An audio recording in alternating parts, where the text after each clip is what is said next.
May we like, Great, thank you. So today is February 16th, 2022. The time is 5:07 p.m. and I'm calling to order the Baldwin Park City Council virtual special meeting. City Clerk, can I have a roll call?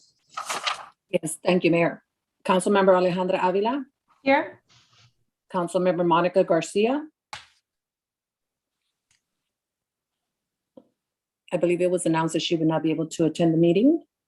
Okay, so I'll make and I believe Councilmember Hernandez is running late if he hasn't already logged in. So I'll make a motion to excuse Councilmember Garcia and Councilmember Hernandez will be a couple of minutes late. He's actually here already. Oh, great. So just Councilmember Garcia, can I get a second? Second. Any objections? If not, City Clerk, please continue. Thank you. Councilmember Paul Hernandez, Present. Mayor Pro Tem Daniel Damian, Here. and Mayor Emanuel Estrada. Here. Thank you for that. And at this moment, we will move to open public communications. Chief Deputy City Clerk, is there anybody looking to speak? Thank you, Mayor. Yes, we have Mr. Greg Tuttle, and Mr. Rios. I will dial Mr. Greg Tuttle first.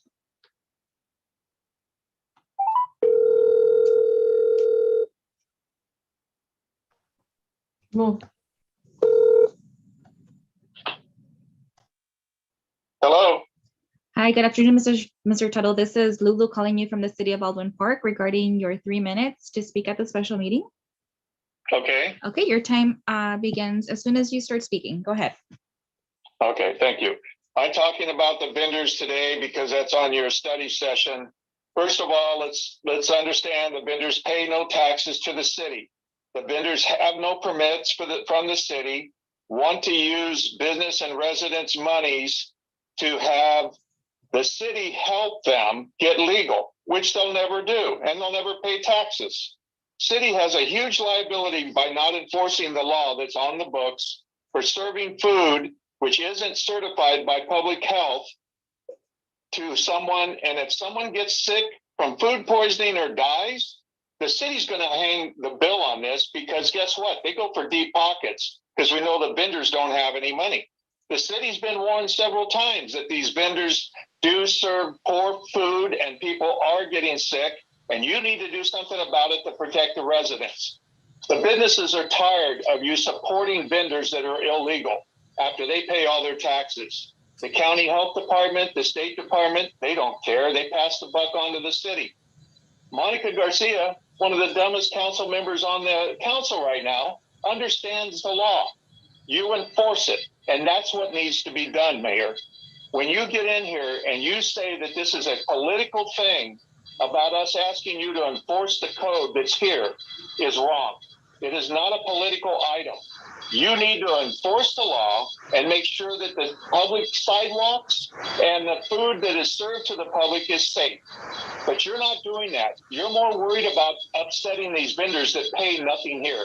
They come from outside this city and they're not permanent residents in this city. You need to support your residents and business in this city.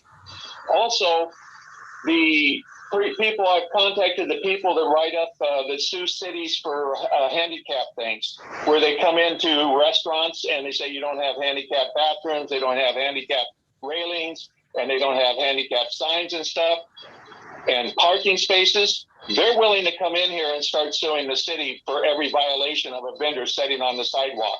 This city's going to be engrossed in a whole bunch of lawsuits. So if that's what you want, you're trying to get rid of all the past lawsuits. You're going to gain more. This needs to stop with these vendors now. You have to start protecting the people that are here and that vote in this city and pay their right taxes and pay for the license properly to own a business in this city.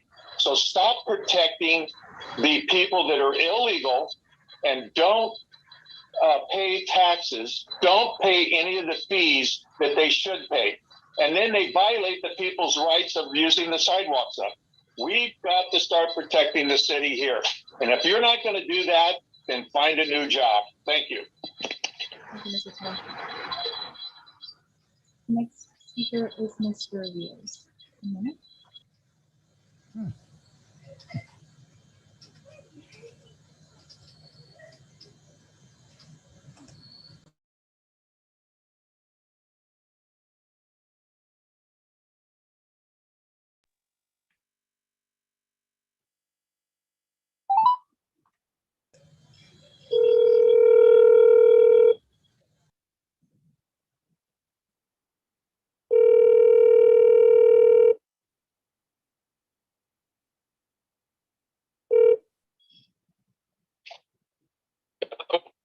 Hello, Mr. Rios. This is Lulu calling you from the city of Baldwin Park regarding your request to speak at the special city council meeting.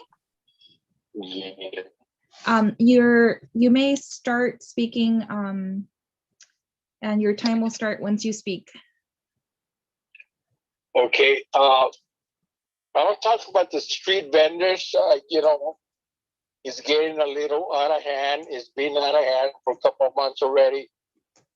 Thing that I noticed this past weekend, and I sent some pictures to Enrique, and a couple of locations that I saw, there was a handicapped person on his wheelchair, and he had to go to the street. That's not, paying the citizens and the house owners of Baldwin Park. We're paying for all that. We're paying for the streets, the sidewalks, and everything. But when I saw that, this is, you guys have to put a stop to it. All we're looking for is a lawsuit against the city for not following the rules and regulations that we already have in place. And I'm sorry to say, but you guys are not doing your jobs. Anytime we have a meeting or anything, you say, okay, we're looking into it. We're going to change times. We're going to have the code enforcement come in at different times and everything. It's not mentioning anything. It's getting to the point when somebody gets hurt and they come and ask me, can I go to court with them and testify that you guys weren't doing your job? I'll be more than willing to do it. So, I'll leave it at that for right now. At the 7 o'clock meeting, I have other issues that I have. But open your eyes up. Do some for the community. Do some for the businesses that we already have in here. The restaurants and everything. All that revenue that vendors are doing, nothing stays right here in the city. So I'll talk again on the 7 o'clock meeting. Thank you. Thank you, Mr. Rios. And that concludes public communications, Mr. Mayor. There are no other speakers listed. Great, thank you. So at this moment, I will move to close public communications. And we will go on to our street vending update presentation by Ben Martinez, Director of Community Development.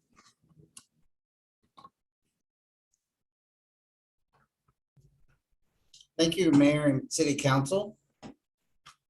I got a new speaker here in my office. Hopefully I can be heard better. Thank you very much. We are happy to bring this latest street vending study session for your consideration moving forward with the street vending issue. We have with us our special legal counsel, Arthur Shin from Silver and Wright, who's been assisting us, along with our city attorney. And we also have Victor Vitamontes from my staff with us, who's been assisting, as well as Jose Martinez, our community enhancement supervisor, and his 3 officers, Carlos, Greg, and Melissa, who obviously are all involved and have dealt with street vendors in their various areas of the city that they work. So welcome everybody and thank you. I wanted to first turn the floor over to Arthur Shin to discuss. We supplied the city council with a copy of the memorandum that he prepared that goes into some detail of some of the proposed municipal code amendments to make the street vendor chapter in our municipal code more coherent and easier to read and follow. But before we pass it to Mr. Shin, we will also provide a further update after he's done on the food event that we are planning. We have made connections and discussed this with the County of Los Angeles, and they're going to be assisting us with that effort. And then we will talk about the enforcement timeline, which is already underway. We'll talk about that later. and the notice, the warning notice and the flyers that we've created during that effort. So first and foremost, unless the CEO has any comments he would like to make, I'll turn the floor over to Mr. Shin. Thank you, Mr. Martinez. Thank you, Mr. Mayor and members of the City Council. Mr. Martinez, can you go to the next slide, please? I'm here to talk about some of the changes I'm recommending to the Baldwin Park Municipal Code as it relates specifically to street vendors, sidewalk vendors. As the council is aware, there's been some changes to state law by Senate Bill 946, in that the cities across the state are restricted in where they can prohibit street vendors from participating in things of that nature.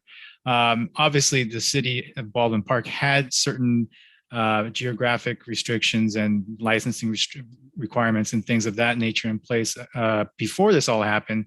But with the changes in the state law, it's believed that some streamlining of the current city code and implementing some of the changes brought by SB 946 were necessary. So I prepared the memorandum that I believe you have to outline where the changes I would recommend are. Mr. Martinez, can you move to the next slide, please? So basically, I want to start out by saying that the geographic restrictions that are in the current Baldwin Park Municipal Code are not in and of themselves offensive at all in any way. I think, though, that because of the language in SB 946 and the changes in the government code that it made, there are certain perhaps additional language that might be included that would assist in preventing any challenges to the municipal code as it's written. For example, one of the current code sections in 12202 states that there should be no street vending within 500 feet of a school zone, which, as I was stating earlier this morning to Mr. Martinez, there's obviously very good reasons why that would be the case. There's traffic reasons, there's safety for pedestrians, et cetera, things of that nature. But it's not specified in the current code as it is.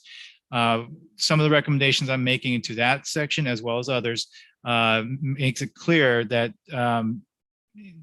that the reasons why this restriction is in place is for public safety, for pedestrian safety, for traffic, for things of that nature. So you'll see some of those recommendations in the changes I've recommended here.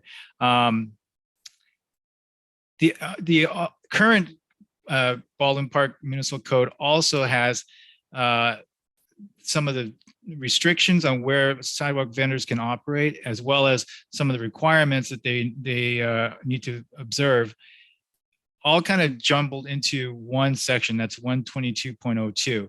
I believe that based on just the ease of looking at the municipal code in that manner, I felt it was better to separate your geographic restrictions apart from your requirements, your licensing requirements and things of that nature. So that's why I split 122.02 up into, I believe it's two different sections, with one section being your geographic restrictions, your school zones, your sidewalks, where you can and cannot operate, et cetera, that section. And then another section to deal with the different licensing requirements, the county public health endorsements, the food handling endorsements, those kinds of things in a separate section, just so it's easier to follow for anybody that's starting to looking into going to street vending. You can see that very clearly. Mr. Martinez, I believe the next slide, please. So the other changes that are necessary, I think I should have switched these two bullet points around. So let me talk about the penalties first. The current municipal code accurately states the penalties that are allowed for vending in violation of, for example, not being in an area that they're allowed, vending in an area they're not allowed to be, for example. But these changes in state law delineate those sorts of violations with violations for vending without a permit as required by the city. And since Baldwin Park is going to require a permit for street vendors to sell within the city of Baldwin Park, there are certain other penalties that should be delineated as well in the municipal code, just to align itself with current state law. Government Code Section 51039 also deals with the ability to pay. So essentially, if I'm pretty sure everyone's aware of this, I think this ability to pay determination comes up in other sections of municipal codes as well. If someone demonstrates that they have an inability to pay the administrative fine, then essentially the administrative fine is reduced to 20% of the scheduled amount. So if somebody is cited for vending in a park without when they're not supposed to, in violation of one part of the municipal code, I believe that's $100 fine. That would actually be reduced down to $20 if they were able to make the case that they had no ability to pay the $100 as set. So the current municipal code does not have that mechanism in there, and that's why that is something that I would highly recommend to be added into the municipal code as it is today, so that it's aligned again with state law. Mr. Martinez, next slide. I believe that's my 2 slides. So thank you very much. Thank you, Mr. Shin. So Mr. Shin's work has been documented in the memorandum that was distributed to the council. It is, quite detailed. I think we wanted him to explain, generally what he's proposing. If the council would direct us to bring back the specific amendments as the outline in the memorandum, and we're still looking at a few others too. We can do that at a future date, and the council can consider, said amendments. Why don't we take any questions or discussion regarding those matters at this time. Thank you. Sure. Does anybody have any questions or comments? Yes, Mayor. Yes, Councilmember Avila. So looking at what we have in place right now, Mr. Chin, those are the things that stand out. And Ben says you're looking into amending a few other things. Is it something that's important to have once we approve everything, or it's something minor that we can change later? Well, in discussing with Mr. Martinez this morning, there were some discussion that came up that it would be beneficial to include. For example, there's a certain amount of space that you have on certain sidewalks that people are allowed to vend on. So for example, I believe there was one photo I saw of a sidewalk that was approximately 10.5 feet wide. If we're allowing people to operate on the sidewalk, obviously, that's fine. I wanted to look into for example, the ADA regulations and how wide a sidewalk throughway has to be in order to comply with ADA. Those kinds of issues. And, it might be as simple as writing another subsection to 12202 to basically say you can vend anywhere as long as there's a certain amount of space between the end of your cart or your table or whatever happens to be, to leave 4 or 5 feet of space to the curb line, for example. If it's that simple, then we can. Those are kind of the little tweaks that we're working on now. The heavy lifting, the revisions, the additions for based on the changes in the state law, I believe that's already in here. So it's the tweaking and a little bit of that kind of thing that needs to go on. That's pretty much all that's left. But right now, the current code that we have, it does not allow that sidewalk vending, does it? The current sidewalk vending law that you have now has a set of restrictions on where sidewalk vending can take place.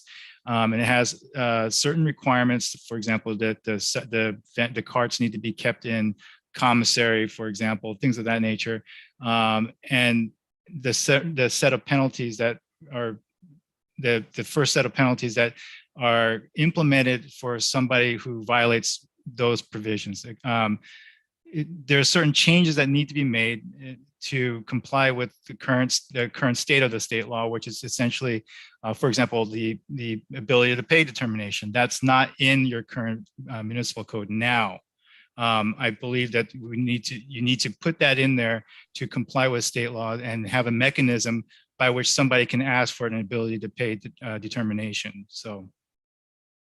Okay, and so the taco vendors that we have right now, which is probably one of the biggest conversations that we're having about, because they're blocking the sidewalks, and you say we need to go out and measure to make sure they're still in ADA compliance. We didn't have, if I recall correctly, those type of vendors were not allowed in the city, only the mobile ones, meaning the ones that are pushing their little carts throughout the city, but not in a stable place. Does our code say anything specific about that? Or can we specify a place where they can vend only and not allow them anywhere in the city? Like a specific, let's say we find 3 spots within our city and say on 3 different days out of the week, you're allowed to vend, but only in this areas. Can we do that? Under this current state law, no. Basically, the state law essentially mandates the city to allow sidewalk vendors to vend pretty much anywhere they want to vend, as long as there are certain if there are restrictions in place. Like I said, you do have geographic restrictions now. You have you can't vend within 25 feet of a driveway, for example, things of that nature. Mm-hmm.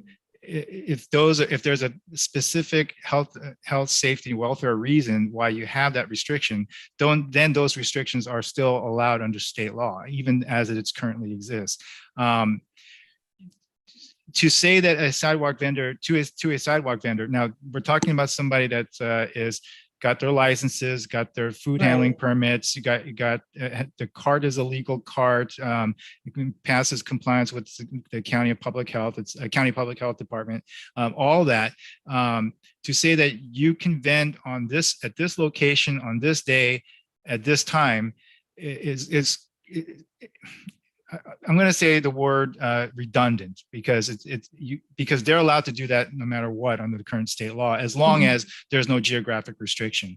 Now, where I would caution the council is if you say you, Mr. Street Vendor, who has a legal cart with all your licenses, you can vend on in this area on Mondays, Wednesdays, and Fridays between the hours of 8 and 5, and that's it, then I think you're going to run into a problem with state law.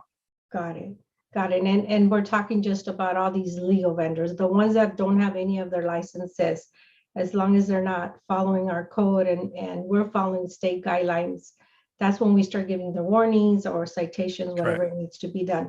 How about when it comes to vendors, because this is one of the complaints that we have heard, vendors being in front of another restaurant, for example, as long as they're licensed, they're still allowed to do that.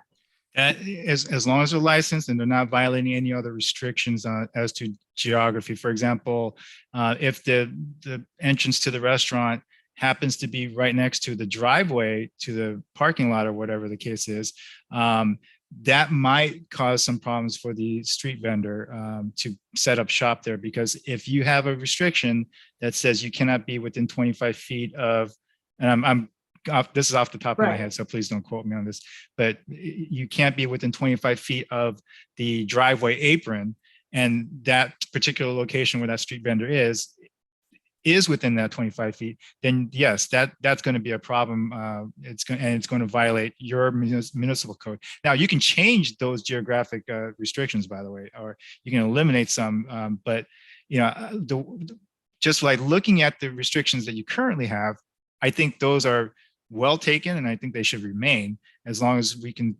find a way to save them based on the strictures of the changes in state law. So, and maybe we can have a discussion on how we can restrict those vendors from being right adjacent to a restaurant where it might take their business. But just to make it clear, any vendor that has all the proper licenses are allowed to vend in the city of Baldwin Park, as long as they're following the 500-foot restriction from schools and they have all their permits. They're allowed to be anywhere in our city, correct? Correct. I mean, I believe, and I understand that the animus from the community is such that you want to restrict the desire for at least business people might be to restrict into certain areas or things of that nature. I would point out that very specifically in the changes in the government code, it does say that the community animus is not a reason, is not a health and safety reason. So that is, and I hate to put it this way, but it really is out of your hands. That's not something that the council can take into consideration when determining whether a person should get a license to be a street vendor. So, And we can't limit the amount of street vendors we have in our No. city as long as they're licensed. correct. Now, does that also, and I'm sorry, I'm taking too much time, does Oh, that no. also include the truck vendors that are driving into our city and just parking on the street as long as it's a legal area to park? That's a different issue altogether. Now, Okay. if you're talking about food trucks, Food trucks. right. Mhm. That's a different. You have a different section of the municipal code for that. And to be quite honest with you, I didn't take a close look at that one because I was looking at street vendors, sidewalk vendors specifically. But that's a different set of parameters that not just the city has, but the state has different rules for that. The county has different rules for that, and as far as the Department of Public Health is concerned, there's very specific plans that are needed for those for those food trucks, as well as for the mobile food carts as well. But the food carts are probably going to be a little bit easier to get approved than the food trucks to have the burners, the refrigeration, and things of that nature. So if I can ask you to look into that, because we do have some of those food trucks here in our city. There's only a couple, as far as I know. I've only seen a couple, but if you can look into that as well, I'd Okay. really appreciate it. So I just wanted to make that clear that vendors are allowed in our city as long as they have their licenses. Now, what does that, the vending, does that count for the flower vendors, the ones that sell little gadgets, whether they're lighted balloons or what have you? It includes all kinds of vendors, correct? Right. As long as they're permitted? Right. And I think, and just go back to your earlier point, SB 946 dealt specifically with the non-motorized food vendors, but I will take a look at the other things too. But to answer that question, yes, the changes in state law, the street vendor law, I should say, it doesn't matter what you're selling. And I know that when people think street vendors, immediately they go to the taco trucks, the hot dog stands, I'm from New York, the pretzel stands, things of that nature. So, those are the kinds of things that people automatically gravitate to. And hence you have the public comments where everyone's saying that these, they're unlicensed and things. And that might be entirely true, but that it's not just limited to that, to food items. It could be your toys and trinkets. And in fact, this specific language in SB 946 states that the street vendors do sell other items that are of cultural significance for some people, and that's the only place you can get those items is through a street vendor who has them, maybe brought from another country, maybe made at home, things like that. So it doesn't have to be food specific. So Okay. that is true. One thing I'm sorry, go ahead. I was going to say, Councilmember Avila, just because of the Valentine's Day this past 14th on Monday, Mhm. and even through the weekend, we realized that there was going to be quite a bit of activity of flower vendors. Right. And, our license, they're required to have a city license to be able to vend. So we, of course, let it be, we let it happen because we were focusing more on the food vendors for now, Mhm. but we may have to update our municipal code for such things as flowers, because I think our municipal code right now does not allow for flower vendors, which may put it in conflict with state law. Right. So based on what Mr. Shin said, any vendor is allowed to be in our city as long as they're fully licensed. And that's why I brought up the other vendors. I mean, every city, I'm sure all of you were in different cities this weekend. We're not the only city that has vendors. And the only problem that I see is when they don't have their licenses. And of course, we want everybody to have their proper licensing and paperwork for them to be in our city, because the state law says that we must allow them to conduct business in our city as long as they have all the proper documentation. So I'm thankful that Mr. Shin was here and clarified that and made that very clear that the state allows the vending. And we just have to, as a city, need to enforce and make sure that they are all holding their licenses to vend, and that if they are on the sidewalks, that they're ADA appropriate, that they're not taking too much space so as to make it maybe a safety issue for some of our residents. So thank you. Thank you, Mr. Shin. Welcome. You're welcome. And then I just had a quick question. So we were talking about street vendors that are non-food, right? Correct. And so with non-food vendors, is it that all they need is to come to City Hall and just get a permit and then they should be okay? Right. So essentially, there's certain requirements that are listed in the amendments I've made, and some of them include getting your food handler's permit and things of that nature. Well, if you're selling toys or flowers even on the side of the road, then that's probably not going to apply to you, because you don't need a food handler's certificate to sell books or things of that nature. So that's not going to apply, but everything else would. But if a person wants to, for example, sell flowers on the side of the road, or open a little stand that sells flowers on a daily basis, it's the same process as far as the city is concerned, as far as the state's concerned. You get your seller's permit, you get your state ID, taxpayer ID number, or however that's going to work. You get your city Baldwin Park sidewalk vending permit, and then you can go about selling flowers. You can go about selling books, toys, whatever the case is. It doesn't, and my point is, it doesn't have to be food specific in the city. It's in the city of Baldwin Park or anywhere else for that matter. Great. Okay. I think that's good to know, right? Because then we know how we can get them to either get permitted, and once we're out there and enforcing it, we can tell them, hey, I mean, if somebody's selling non-food items, there's no reason for you to be out here without a permit. I guess another question would be, we can't really limit too much, but what about, for example, our downtown? Could we limit a portion of the city where you can't, as long as the majority of the city is open? I would caution against that unless you can find a valid health and safety reason why you were not going to let vendors allow in those areas.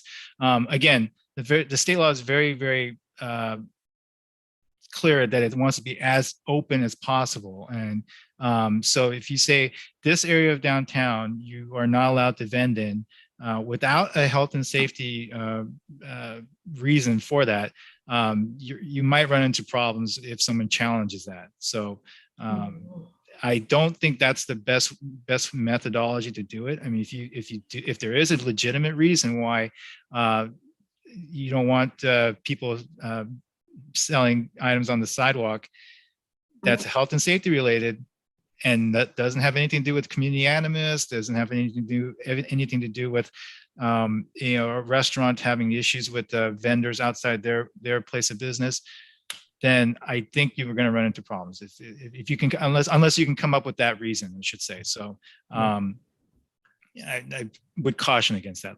I'll just leave it at that. Mayor, really quick, a question on that. So I know, and correct me if I'm wrong, Ben, but I believe our code right now says that they're not allowed to vend around our events. For example, our street market, our concerts in the park. Is that okay to do? Yeah, that's fine. And there is, and I should have looked this up earlier. I apologize. There are some restrictions on that. You can do that. That's fine. Okay. But that restriction has to apply for not just street vendors, but every other vendor as well. So if someone has a food truck, for example, they have to be under the same restrictions as well. So right. Anybody that's vending. Correct. Okay. Thank you. And just so you're aware, some of the other amendments I am recommending is some amendments to the definitions portions, because I don't think the current code defines what a farmer's market is, for example. It doesn't define what a cart is. And these are very specific to street vendors themselves. So those are the kinds of things I would recommend adding in there. And you brought that up with the farmer's market. So thank you for that. And then, so we could do that with any city event. I mean, you said there has to be a reason. So like, let's say, we're working on an event where we can have, we give the ability to food vendors to vend and get the permit, so that we're able to, just so that everybody kind of gets, heard. So we could then enforce and say like, you can't vend anywhere near this because it's an open access event to everybody. So you cannot vend within a certain limit of that event. Right. And if I recall correctly, there's one part of the government code that does allow you to say your street vendors, food trucks, nobody can vend in this area because of whatever reason that the city comes up with. As long as it relates to health and safety, I think it would be okay. So. Yep, Mayor. So it's 1,000 feet. It's in our current street vendor ordinance. It's 1,000 feet. But again, so 1,001 feet, a legal vendor, street vendor could vend from, an event or a farmer's market, right? But they have to be legal. So we know that, again, all the taco vendors that we're seeing on the sidewalk, which has been the explosion in the past few months, we've all seen, that they are not legal. There's really no way for them to become legal. You cannot open a kitchen on a sidewalk. It won't work. So they would have to go the route, the taco vendor that we're seeing out there, the larger ones, they'd have to go the route of buying a truck. We will talk a little bit later about the food event. We'll also talk a little bit later about how we would love to assist vendors that want to become legal. We will work with them. We've learned a lot. We understand the process. We understand some of the purveyors of the food trucks, the carts, all of that. We've learned the whole process. So we'd love to show people that want to learn how to do it correctly. And we're going to offer that through a flyer.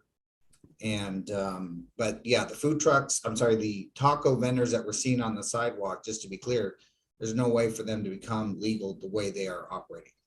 So good point you made there, Ben. And I kind of was referring to that. Is it because there is no running water or anything like that in the areas that they're at? So there's no way we would ever be able to give them a permit, even if they have their food handling license or whatever you call it, because there's no running water in the area. No bathrooms, many reasons. And so maybe would that fall into my question that I had earlier about if we had certain areas where they can come and vend, where we would be able to, I'm not saying that we are, provide running water for them or bathrooms. Is that possible, Mr. Shin? Because how would they provide running water or bathrooms when they're on the sidewalk? As far as, if I understand the question correctly, now, let me ask this. Are we talking about a taco vendor that doesn't have a license to operate in the city or doesn't have a food handler's permit? And you want to carve out an area for those individuals So Ben is saying that there's no way we would be able to give them permits. Correct. To do tacos on our sidewalks. Correct. You're saying state law says we have to allow vendors in the city as long as they have licenses.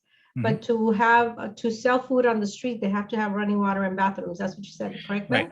Right. So how would we be able to provide licenses to these taco vendors that are on the sidewalks and they don't have access to bathrooms?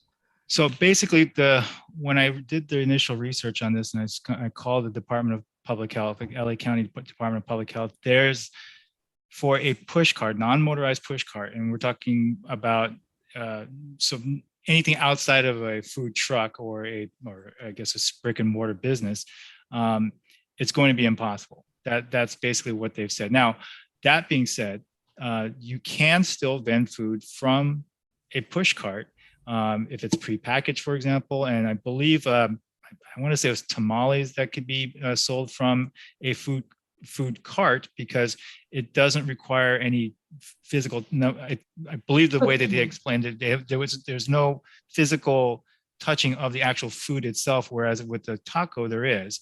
And there's also, it's basically reheating something, not as opposed to cooking something on the cart itself. So that's, although I think that's the very crux of the nature of the special event that we're proposing, working with the mayor on holding one such event, in which we will provide all of the other supporting requirements: bathroom, running water, electricity, and so on. So under those circumstances, county health does allow for a vendor to be able to do food, so long as they have an enclosure. You've seen it at the fairs, the county fairs, for example, or special street fairs, even Right. including our own. They can prepare food inside of a tent, covered tent, right. with the netting, which is how we would be doing it. So that complies with all the county health. They don't have to have a food truck, but it has to be designated as a special event. And as you pointed out, Councilmember Avila, bathrooms and all the other things have to be provided. So pretty much those taco people that are setting up tents and all that on our sidewalks, there is no way to license them because there's no way they have running water or bathrooms. Correct. Bottom line, correct? Right. Again, can we provide it once or twice a week where they can come in a section in our city where they can come in with licenses if we provide the running water in the bathrooms?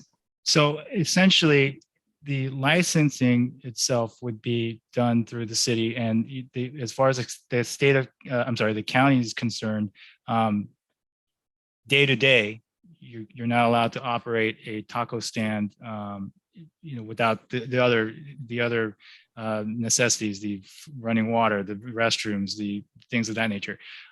However, what it sounds like you're describing, council member, is a special event for food events, Vendors. food vendors. And just like we were talking about with the county fair, that was a great example that Mr. Saldivar brought up. Obviously, these are individuals that are allowed to sell their foodstuffs at these events under licensing by the county, or at least by permission of the county. And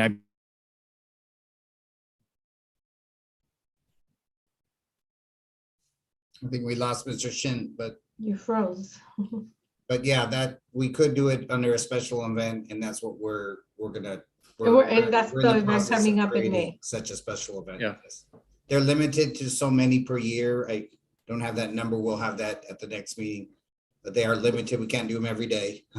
Right. And I suggest that you go to that, because if the mayor cuts us off at 6 o'clock, we won't be able to talk about our enforcement timeline and what we expect to do in the next 2 weeks. Okay. Can you go back to the PowerPoint real quick? that's my belief, that they're licensed and permitted county. In the case, I see any reason why.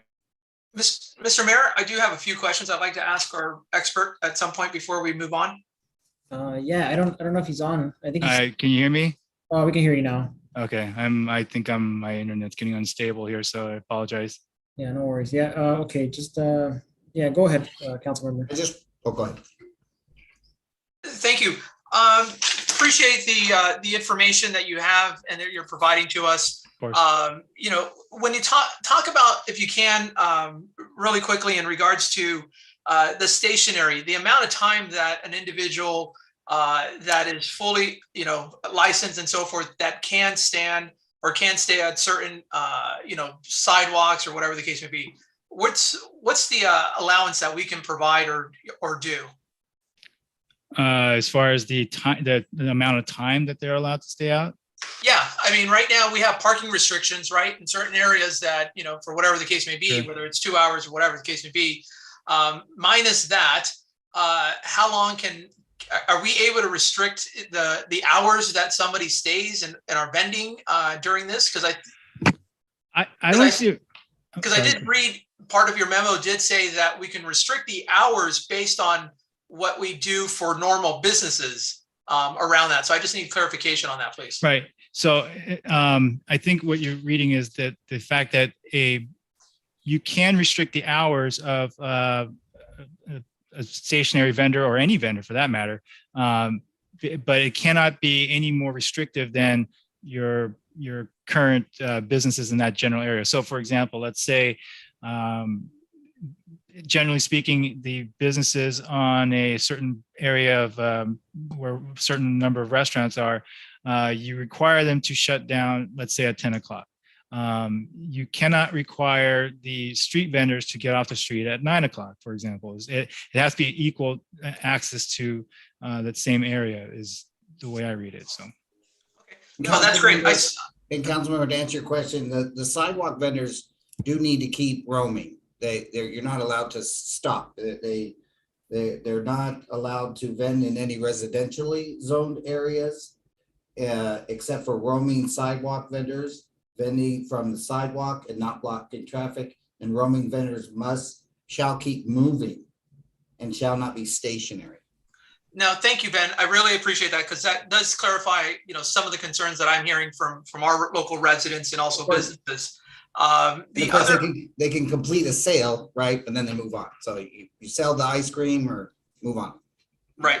And I do know the difference between, as you talked about sidewalk vendors, whether it's someone selling trinkets or food or whatever the case may be, that I just want to make sure that we're mindful of those type of restrictions. Because again, I'm not looking to have a food operator at midnight or at 1 p.m. on a Tuesday in residential areas and so forth.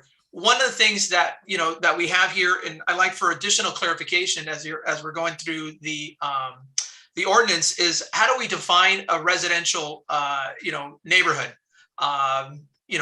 If we can look into that, because we already have folks already operating in residential neighborhoods, and clearly no one, we haven't been advising around that in the past. So if we can just, I think that will save us a lot of headaches in the front or in the back end on that one. So the permits, county health. So again, what we're looking to do is, get those street vendors that are permanently, at least the ones that are tacos or whatever other foods that they're sending, to move them towards, being essentially micro entrepreneurs with our assistance and support to get them off those sidewalks and get them into a more permanent or successful business, whether it's, a cart, right? Because there are those county approved carts, whether they're selling tacos or whatever else they wish to sell. So I do appreciate that. The one thing is in regards to, the street, the city street event, the special events, one thing that we also have to think about, or that the county does require, is those individuals that participate in those special events do have licenses to vend. So these folks, whoever goes to these type of events, they will have to require to get those permits. It's, so they got to go through that process and pay for that. And of course, we're, I'd like to also know, as we're going through this process, when we talk about that event, what's that event going to look like and the cost, right? Just, it's good to know, because we also have to provide, what we're not thinking about is also refrigeration for all these individuals and foods and so forth. So, we want to make sure that we're open to all the other folks and so forth. And the last thing I have is, how do we deal with, individuals? Because I thought in the county, there's a process, there's a law that allows for essentially home cooks, right? Individuals that want to cook at their home and sell some of their items or menu items to folks. Are they allowed to sell to residents, or is that towards deliveries or outside, or can they set up a little stand in front of their driveways and charge people and so forth? Honestly, I don't think that would comply with, if you start from the very, very beginning of the process, getting a state seller's permit, if they've done that. So the issue you're going to run into on something like that is obviously the health concerns that the Department of Health would have. I didn't look into it, to be honest with you, because I was looking at the food cart issue or the sidewalk vending issue. But my understanding is that if you sell from a home kitchen or anything of that nature, you might run into some problems trying to sell commercially, for example. So Okay. We can look into that. If we can look into that, because there are folks that are selling, No doubt. tacos and so forth in their driveways. Like, Yeah, I know them and they're good people, and Mm-hmm. they're aware, but they're also, trying to get ends meet, but they're aware that the city, is going to be changing and they're looking to see how we can help them in the future anyways. Sure. And then the last piece, sorry about that, Mr. Mayor. The last piece is regarding taxes. How do we collect our sale revenue from these individuals, as small as they might be, and as large as some of these people might be? So the premise of opening a business of this nature is that it is a business, and it's no different than if you're opening up a restaurant with doors and walls. It's the same process. You get your taxpayer ID number or your social security number or whatever tax identification number you're going to use. You have to get the permit from the city. And I didn't see it, but I'm sure the city has a sales tax as well that it's going to collect and things of that nature. So the comments I heard earlier about these individuals don't pay taxes.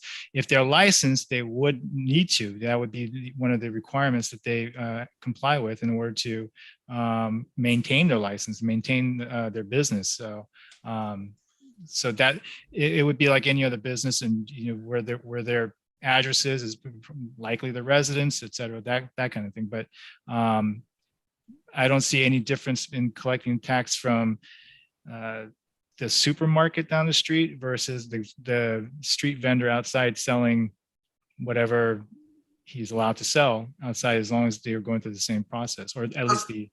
Excellent. So one thing I'd ask for you and Ben to work on is if we can just add, a small line item in the updated ordinance, so it speaks to that you have to be in compliance, right, on these other permits to be able to renew. However the renewal process is, each, good standing and so forth. Sure. Because I think obviously there's many, just so you're aware, there's a couple of folks here in the city that started off going through this process many years ago, where things are a lot different, and they've been able to set up their own stores, food vending, and restaurants here in the city of Baldwin Park. So just there are success stories. It took them a long time, but they've done the work, and so it can be done. That's the goal. Thank you. Appreciate it. No problem. Hey, okay. So Ben, if you want to. Yes, Mayor, just very briefly talk about that we are planning a food event. We will be reaching out. It's to be held at the Cruzbaca Metrolink Station parking lot in May of this year. We've already began discussions with the County Department of Public Health, preparing a preliminary budget, talking about how we're going to promote and show people, vendors, how to participate in the event.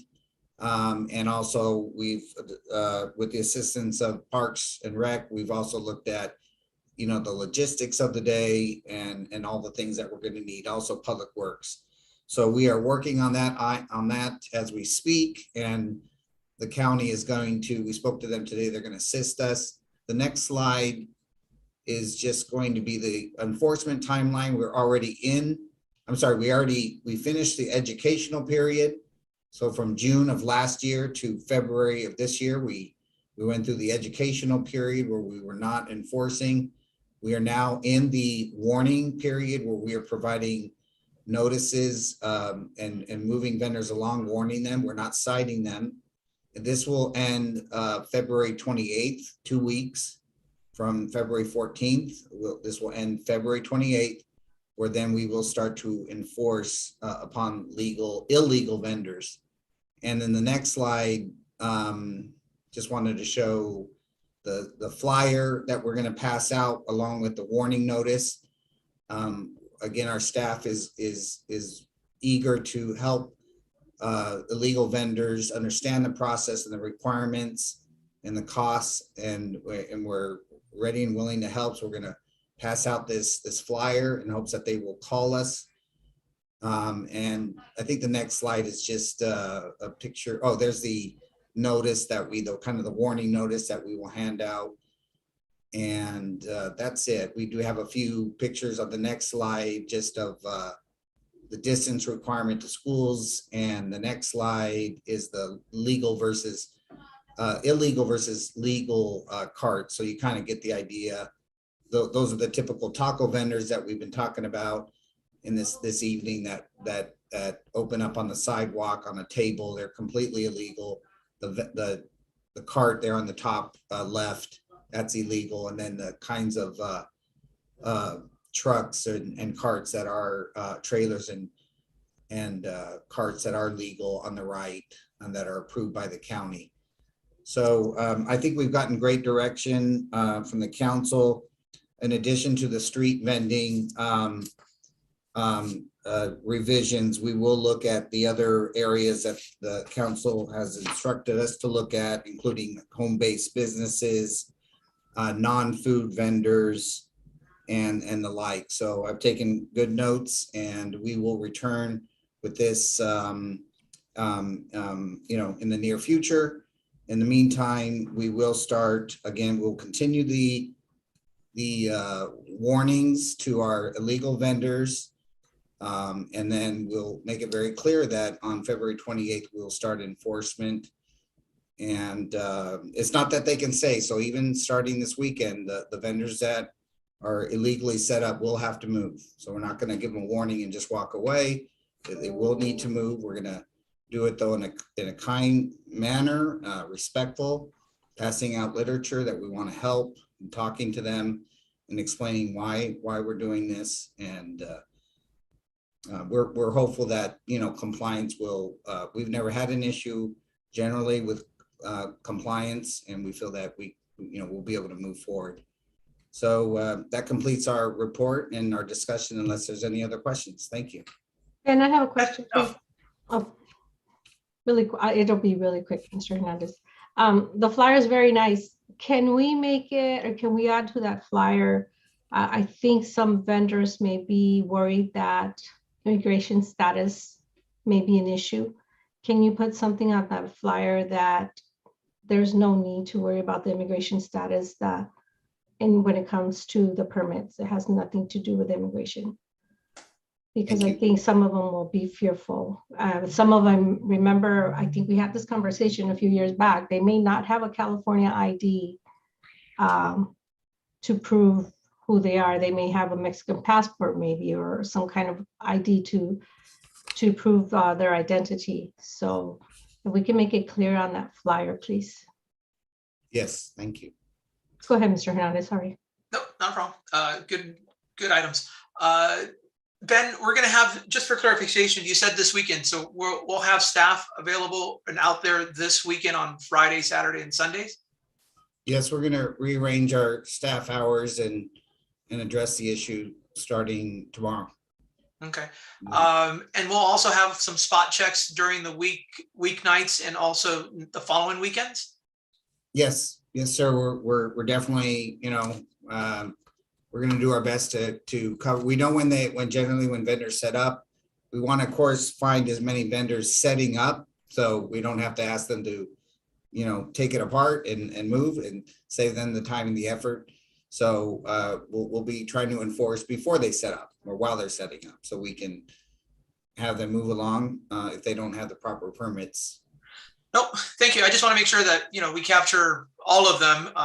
Some only come during the weekdays. I know of one, and some generally come on the weekends only. So just want to make sure we're fair to everybody. We will endeavor to be fair and do our best to get out there at all hours to be fair and get good coverage.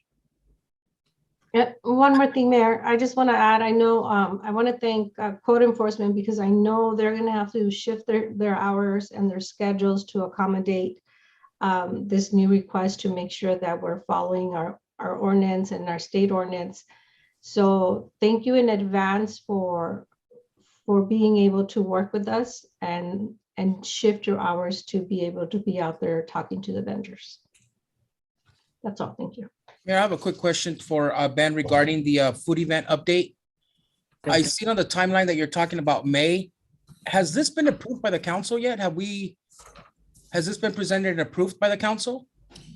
No, council member, we're thinking of May. We still need to get a lot more details. We don't have any of the details yet. We haven't started really the process. But I hope in March to bring back much more details and get a approval by the council of a budget of the official day that we will hold the event, and also discuss whether we'd like to just do one or, you know, continue to do more. For instance, City of El Monte did 2 months of events every Thursday for 2 months. So we could do something like that. Got it. Okay, so it still has to come back with a proposed budget and council approval. Correct. All right, thank you. That's what I wanted to know. Great, thank you. So I believe at this point, we are ready to move on to our closed session. So we will recess into closed session and then we will see everybody else at the regular meeting. Thank you, everyone. Thank you. Good night. Good night. Good night, everybody. Thank you.